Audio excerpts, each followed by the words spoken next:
from Paper Doll Militia. Today we're going to be looking at injury prevention through proper shoulder alignment in a straight arm hang. This is a really important topic for aerial artists because shoulder instability is one of the most common causes for injury. The shoulder is highly complex and highly mobile, which makes it even more important that we understand what healthy shoulder alignment is, especially in a straight arm hang. So straight arm hang is one of the most fundamental positions that you'll be using in all of aerial arts across all apparatus. Before we look at hanging, we need to understand some of the relevant movements of the shoulder and how it all works together. We're going to start with elevation and depression. You can practice this motion with your arms by your side and arms over the head. Notice the shoulder blades sliding up and down your back. Practice feeling this sliding sensation, shoulders rising up to the ears and then down towards the waist on the floor. You can do this in prone position, which is belly on the ground, or you can do this in supine position, back on the ground. In this variation, notice if your ribs are tending to flare when you're doing your shoulder shrugs. If so, you might have tight shoulders, in which case you can do a modification by using yoga blocks. Try to pull your rib cage in, keeping the ribs flat on the floor as you shrug the shoulder blades up and down the back. It's nice to feel this motion in a down dog as it helps us to feel the sensation of elevation and depression in a weight-bearing position. Bend the knees so that you can make a flat back shape. With all of these drills, it's important not to overdo it with the depression. It shouldn't feel like you're jamming your shoulders down your back. Rather, it should feel like you're sliding up and down within a comfortable and easeful range. Now let's look at external and internal rotation of the humerus, which is the arm bone. Try to feel the rotation coming from inside the ball and socket joint, not just from the wrists or the shoulder blade. Notice how when you bring your arms overhead in external rotation, it actually feels like you're spinning your elbows towards one another, which is kind of counterintuitive, but it's still called external rotation even when the arms are overhead.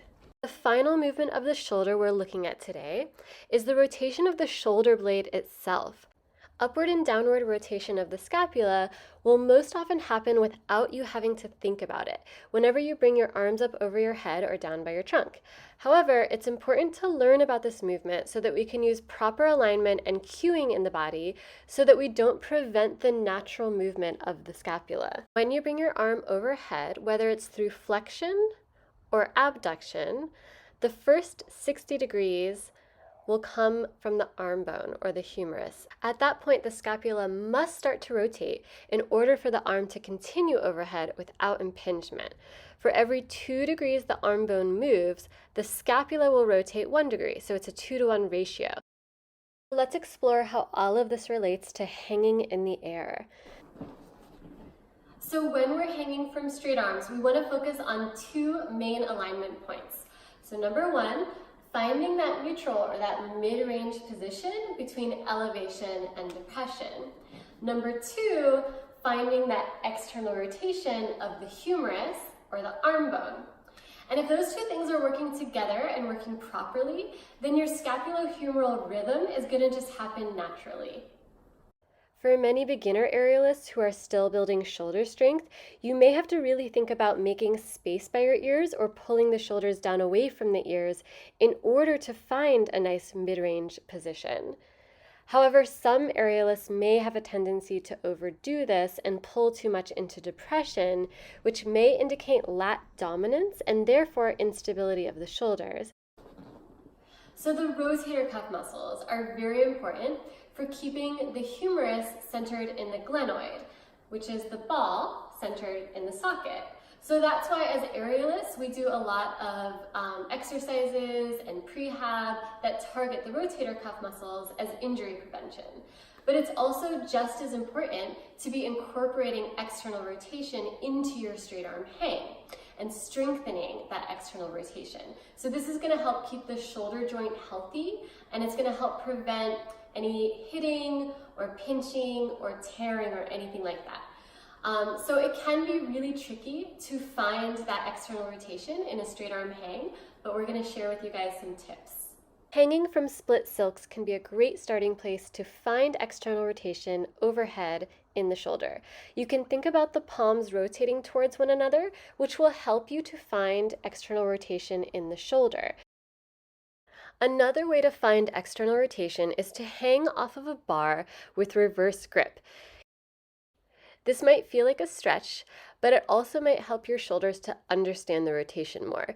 This makes your elbows point forward so you don't have to focus so hard on creating the external rotation. The next step would be to find the same feeling of external rotation, but with the hand grip facing forwards. So now we have the ingredients, so let's put it all together. Start by initiating with the external rotation. Let that pull you into a nice, easy mid-range position. Remember not to overdo that depression by jamming the shoulder blades down your back. There are some other really important mechanics in a straight arm hang, such as rib positioning and pelvis positioning, which we weren't able to cover in this video, but check out some of our other Aerial ABC's videos for more details. We hope you enjoyed this video, and we hope to see you at one of our upcoming teacher trainings or retreats.